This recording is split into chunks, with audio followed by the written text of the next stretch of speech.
오늘 주시는 하나님의 말씀은 누가복음 5장 1절에서 11절까지 말씀 보도록 하겠습니다. 지난번에 제가 드렸던 그 설교와도 같은 본문입니다.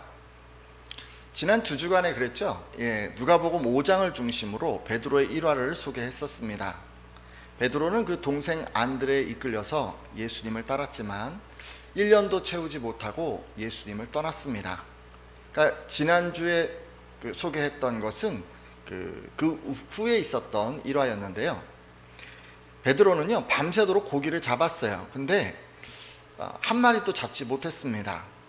그럼 베드로에게 예수님은 찾아와 주셨고 배에 오르셔서 말씀해 주셨고 그리고 이성적으로 불가능해 보이고 또 자연 법칙까지도 거스리는 그 말씀, 곧 깊은 데로 가서 그물을 내리라 라는 그런 말씀을 주셨습니다.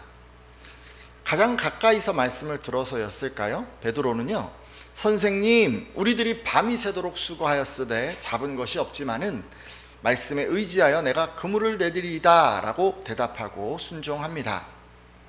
자, 여러분 잘 알고 계시죠? 이 순종의 결과는 무엇이었습니까?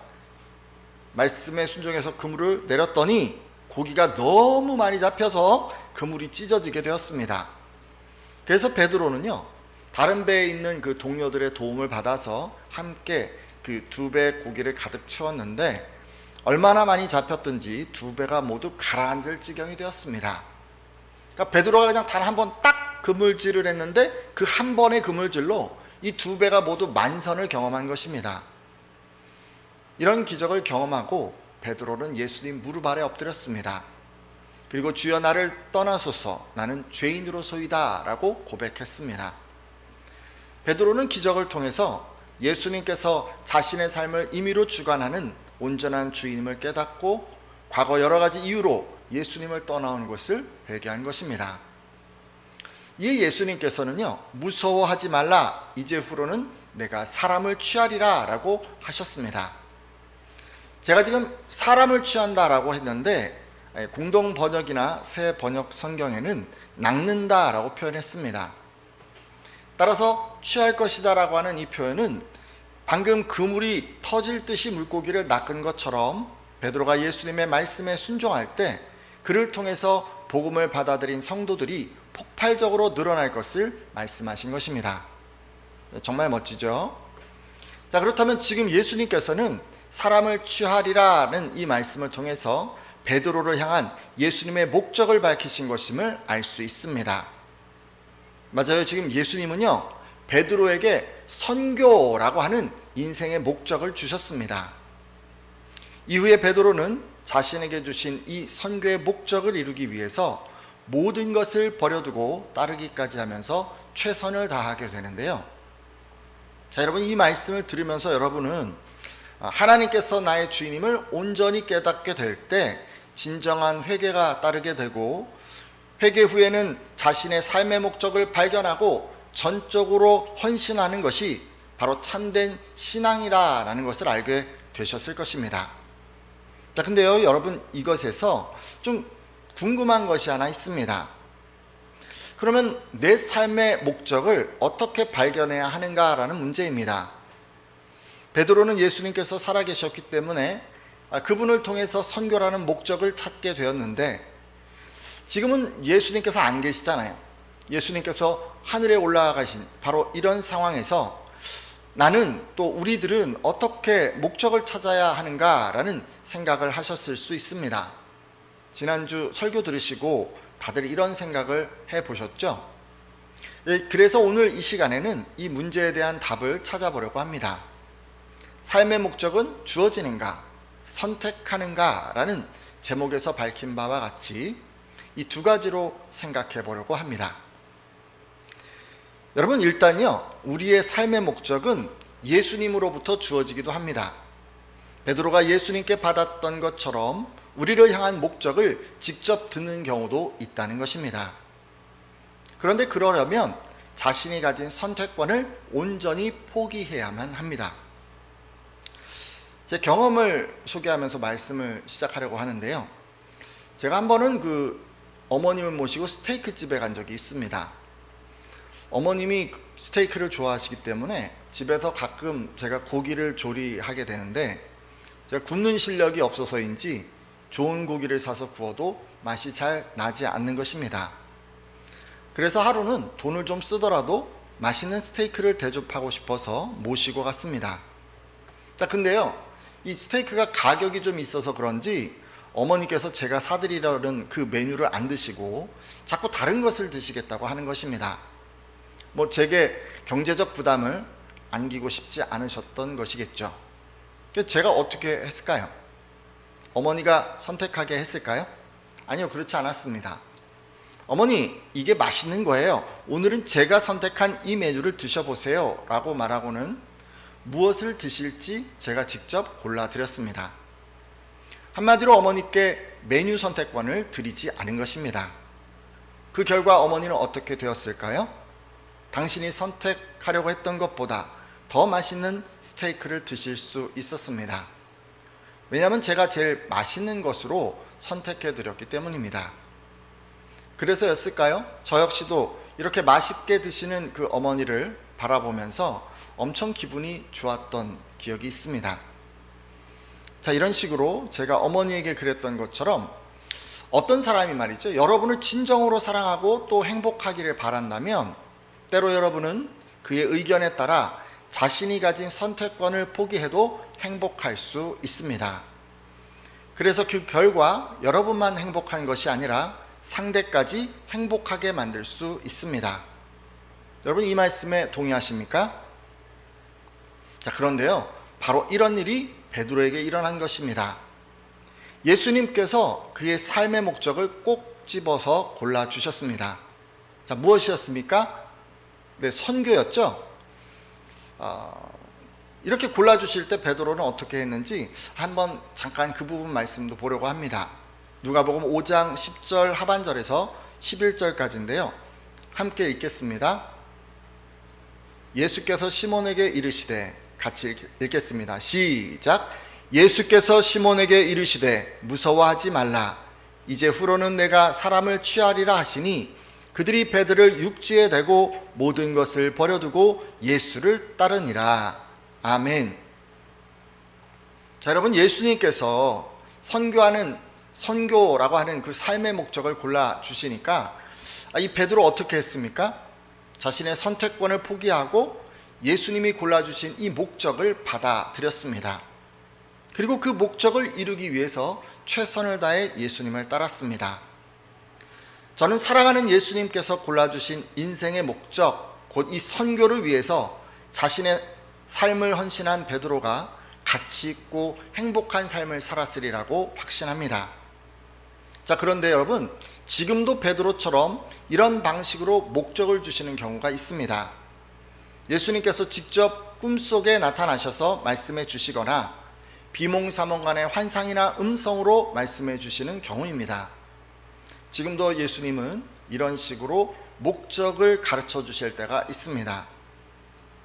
하지만 여러분, 이런 경우는 좀 극히 일부인 것 같아요. 보편적이지는 않은 것 같습니다. 대부분의 경우는요, 하나님께서 여러분이 직접 선택하기를 바라십니다. 여러분이 직접 삶의 목적을 선택하기를 바라신다는 것입니다. 다만 세상 사람들이 하는 선택과는 다소 차이가 있습니다. 자, 이것을 좀 생각해 보기 위해서 식사자리 얘기를 한 번 더 하려고 합니다. 한 번은 제가 이 성도님과 식사하러 간 적이 있습니다. 제가 가본 그 식당 가운데 맛이 괜찮은 돈가스 집이 있어서 대접하러 간 것입니다. 성도님께는 이 집은 맛집이니까 아무거나 시켜도 다 맛있습니다 라고 말씀드렸습니다. 자, 제가 이렇게 얘기를 했더니 한참을 고민 끝에 당신이 좋아하는 치즈가 든 돈가스를 주문하셨습니다. 자, 이렇게 선택해서 먹었는데 과연 맛있었을까요? 여러분, 어떻게 생각하십니까? 네, 성도님은요, 정말 맛있었다고 다음에 꼭 다시 와야겠다고 말하면서 만족해 하셨습니다. 자, 그렇다면 왜 아무거나 선택해서 먹어도 맛있었을까요? 왜냐하면 여기는 소문난 맛집이기 때문에 그렇습니다. 그래서 무엇을 선택하든지 맛이 있었던 것입니다. 마치 이런 것처럼 하나님께서는요, 맛집을 정해주시고 아무거나 선택하라고 하십니다. 어떤 메뉴를 선택하든지 맛있는 것이기 때문이죠. 제가 성도님을 돈가스 집에 모시고 가서 어떤 메뉴를 고르든 상관하지 않은 것처럼 하나님께서도 여러분이 무엇을 선택하든지 상관하지 않으십니다. 자, 그러면 그 맛집은 어디이고 그 맛집의 메뉴에는 어떤 것이 들어있을까요? 하나님께서 소개해 주신 맛집은요, 성경입니다. 뭐라고요? 성경이요. 성경에는 우리에게 유익한 삶의 목적들로 가득합니다. 무엇을 선택해서 내 목적으로 삼든지 다 유익합니다. 따라서 바로 성경이 하나님께서 정해주신 맛집인 셈입니다. 자, 근데 이렇게만 말씀드리고 끝나면 너무 막연하기 때문에 하나님께서 소개한 이 맛집의 주요 메뉴를 몇 가지 소개하려고 합니다. 그러니까 성경이 제시하고 있는 목적들 가운데 몇 가지를 소개하겠다는 말씀입니다. 제가 오늘 소개하려는 그 메뉴들은요, 릭 워렌 목사님이 쓴 목적이 이끄는 삶이라는 책에 소개된 내용입니다. 궁금하신 분은 좀 읽어보셔도 좋을 것 같네요. 일단 이 책은요, 그리스도인들의 삶의 목적을 5가지로 소개합니다. 지금부터 제가 한 가지씩 살펴볼 텐데요, 같이 한번 생각해 보셨으면 좋겠어요. 자, 하나님께서 인생에게 원하시는 삶의 첫 번째 목적은 우리는 하나님의 기쁨을 위해 계획되었다입니다. 자, 우리의 존재 목적에 대해서 지금 얘기하는 것 같은데요, 그것이 무엇이라고요? 하나님의 기쁨을 위해서 창조되었다는 것입니다. 우리는 이미 이 내용을 소요리 문답 1조를 통해서 잘 알고 있습니다. 잠시 소요리 문답을 한번 떠올려 볼까요? 여러분, 문답의 가장 첫 번째 질문이 무엇이었습니까? 인간의 제일 되는 첫 번째 목적, 그것은 무엇인가? 라는 질문이었습니다. 그리고 이 질문에 대한 답은 하나님을 영화롭게 하며 영원토록 그를 즐거워하는 것이다 였습니다. 학습이나 세례 받으신 분들은 이 질문이 다 기억나시리라 믿습니다. 그러기에 하나님을 기쁘시게 하는 사람은 목적대로 사는 사람이라고 할 수 있습니다. 신앙 우선의 삶을 살고 의로운 삶을 살고 남을 돕는 삶을 살면서 매 순간 하나님께서 기뻐하실 만한 것을 골라서 사는 분이 바로 이런 목적을 이루는 분들입니다. 신앙적으로 보자면 이런 삶은 예배자의 삶이라고 할 수 있습니다. 교회에서든 세상에서든 하나님을 기쁘시게 하는 예배자의 모습으로 살아가는 것이 곧 자신을 향한 하나님의 목적을 이루는 것이라는 말씀이죠. 자, 두 번째 목적도 한번 살펴볼까요? 두 번째 목적은 우리는 하나님의 가족으로 태어났다는 것입니다. 맞아요. 우리 모두는 주님 안에서 영적인 가족입니다. 한 형제요 자매라는 말씀이죠. 우리는 교회 공동체라는 영적인 가정 안에서 가족 구성원들입니다. 그러기에 로마서 12장 10절에 형제를 사랑하여 서로 우애하고 존경하기를 서로 먼저 하며 라는 말씀처럼 우리는 서로 사랑하고 우애하고 존경하기를 힘써야 합니다. 예수님으로부터 받은 사랑을 교회 공동체 안에서 가장 먼저 실천해야 한다는 말씀이죠. 자, 그러면 어느 정도까지 이 사랑을 실천해야 할까요? 사실 여러분, 형제 사랑에는 어떤 분명한 목표가 있습니다. 잠시 이 형제 사랑의 목표를 한번 확인해 보려고 합니다. 요한복음 13장 34절에서 35절까지 말씀입니다. 요한복음 13장 34절에서 35절까지 말씀입니다. 같이 한번 읽겠습니다. 시작. 새 계명을 너희에게 주노니 서로 사랑하라. 내가 너희를 사랑한 것 같이 너희도 서로 사랑하라. 너희가 서로 사랑하면 이로써 모든 사람이 너희가 내 제자인 줄 알리라.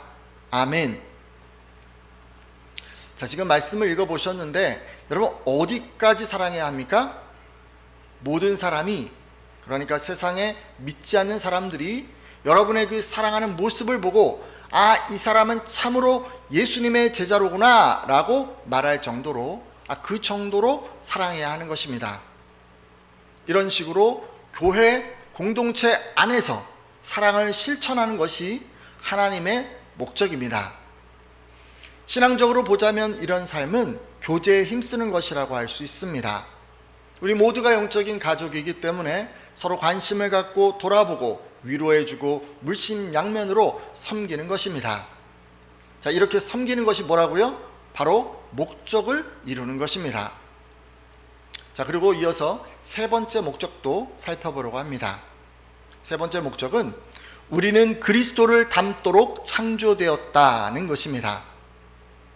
방금 그리스도를 닮는다라고 했는데 이것은 예수님의 성품과 신앙을 닮는다는 것입니다. 자, 그러기 위해서 뭐가 필요할까요?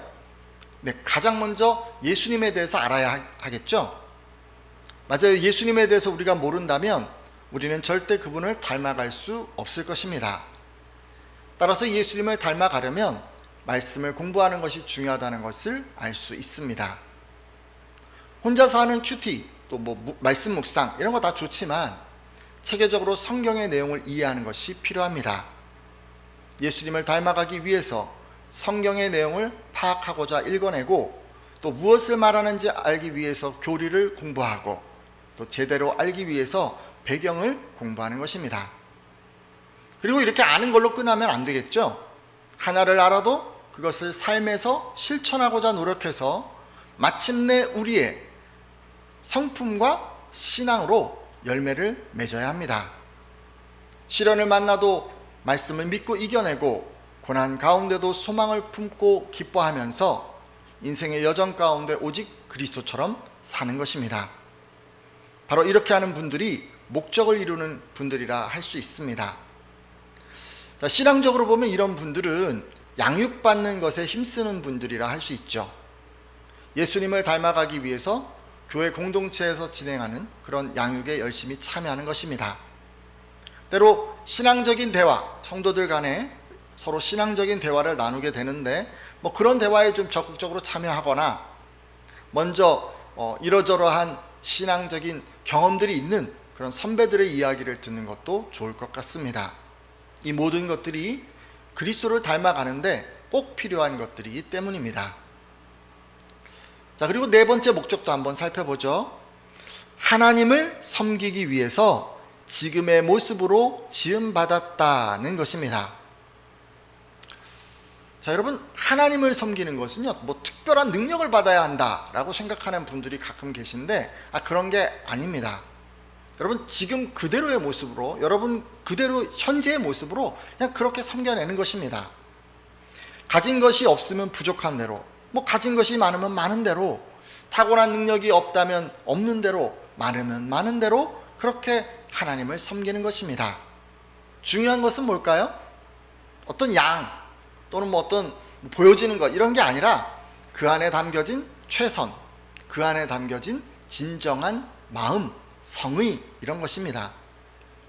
하나님께서는요, 얼마나 많이 섬겼냐를 따지지 않습니다. 그분은 최선을 다해서 성의를 다해서 섬기는가를 보십니다.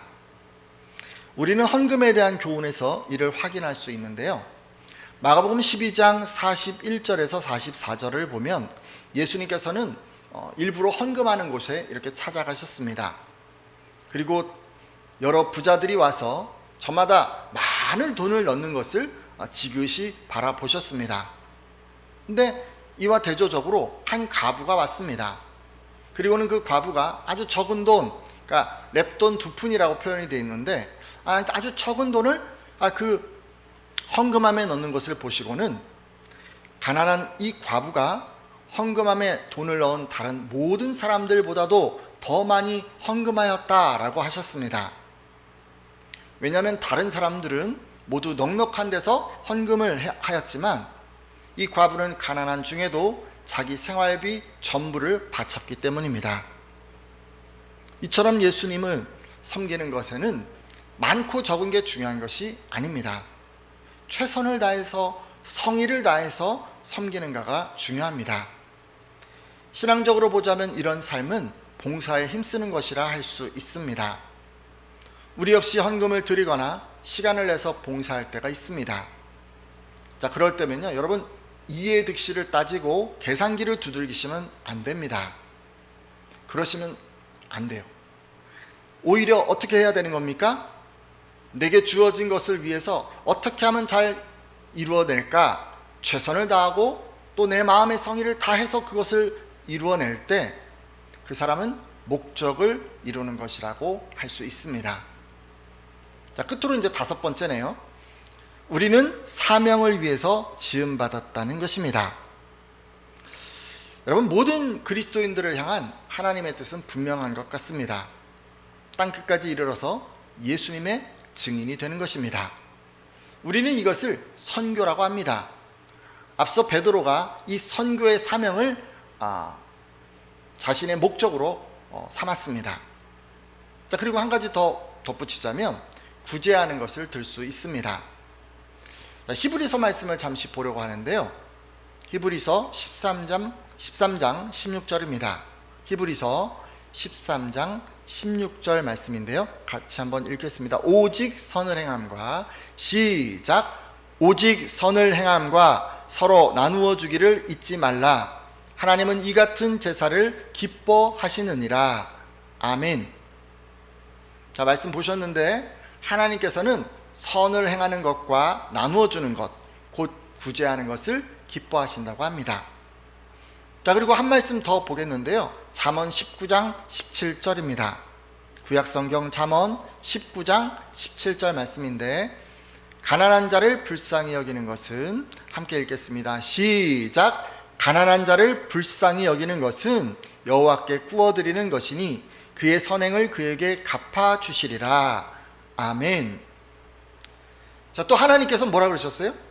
성도들이 구제하는 것을 반드시 갚아주신다고 합니다. 이처럼 하나님께서는 모든 그리스도인들이 선교 그리고 이 구제에 힘쓰기를 바라십니다. 이 두 가지는요, 모든 그리스도인들의 사명이자 여러분을 구원하신 하나님의 목적입니다. 제가 지금까지 이 목적에 대한 얘기를 쭉 했는데요. 이 목적은 주어지기도 하지만 대부분의 경우는 스스로 선택해야 한다고 했습니다. 근데 이제 선택의 방식이 좀 남달랐죠, 그렇죠? 하나님께서는 성경이라고 하는 그 어떤 맛집을 정해주시고 그 안에서 어떤 것이든 선택하게 하신다고 했습니다. 오늘 함께한 예배자들은 이 성경을 통해서 인생의 목적을 다 발견하시기를 바랍니다. 그래서 가치 있는 인생, 행복한 인생 되기를 축복합니다.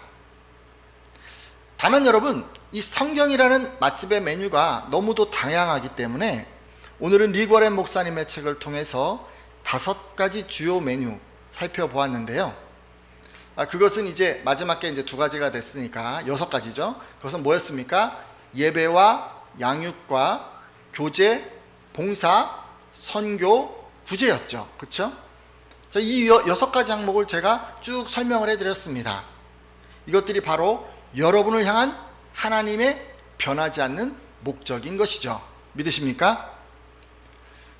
따라서 여러분은 이것들 중에 어떤 것을 목적으로 선택하든지 상관없습니다.